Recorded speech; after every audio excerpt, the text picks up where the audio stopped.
the Katinga, and Happy New Year's Eve, everyone. And last I left off, after I got the decals on, the decals dried, I went back in with Mr. Airbrush and I diluted flat black here, make it basically transparent, and I went back in and post shaded where the decals were, just to tone them down because they're awfully bright in color. And some ships say need bright color decals. Other ships, especially the Klingons, it needs to be a little bit dirtier. So I post shaded over the emblems, the markings over the ship, trying to get it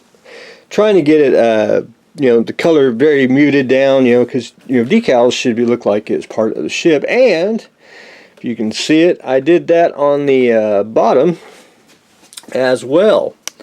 Because the big decal on the bottom is extremely bright, so I airbrushed that a couple times. Basically just did some post shading to get some lines in there, and then went over there and just misted over it and toned it down extremely good. So I am very pleased with that. So worked my way up to the I call it the photon hole here. And you can see I did the little burnt mark on there where it appears to be firing, which I think it looks pretty darn slick.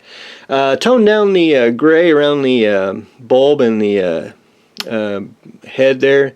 I got to go back in today and cut out the little windows just to make sure that everything is lined up and actually the light can shine through it. So I got to finish that today. I'm basically down to a couple little things. I got to paint the little observation deck. I forgot to paint that. And then there's little windows in the back here. I need to paint those.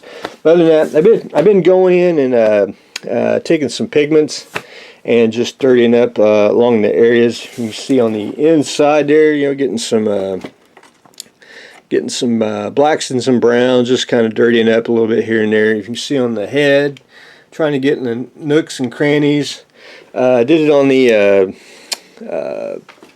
cells there, just trying to get everything dirty, and just trying to get a little bit of weathering here and there. And I'm almost done with that, so I'm gonna try to get the pigments done, a little bit of painting, and then I'm going to, and I don't have it, I'll have to go dig it out in the pile over there, but we're gonna, well, here, I'll just do it. This is what we're going to use. We're going to use polyurethane matte varnish. And a lot of people ask, when you put the pigments down, you need to seal it. And yes, because you don't want your fingers to get, you can probably see a little residue on mine. We're going to spray that on, just a light mist, just to seal everything. And then it'll tone it down just a little bit. And, we'll be hopefully wrapping it up within a day. That's what I'm hoping. But anyway, things do happen. But anyway, gorgeous kit.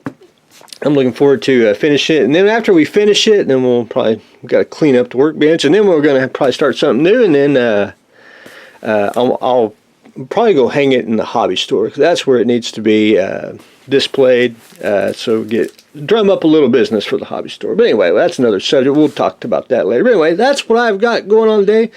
A quick update while we try to finish weathering the Katinga, a little bit of hand painting, and we'll try to finish this up within a day or two. So that's what I got going on today. So stay tuned for the next exciting episode.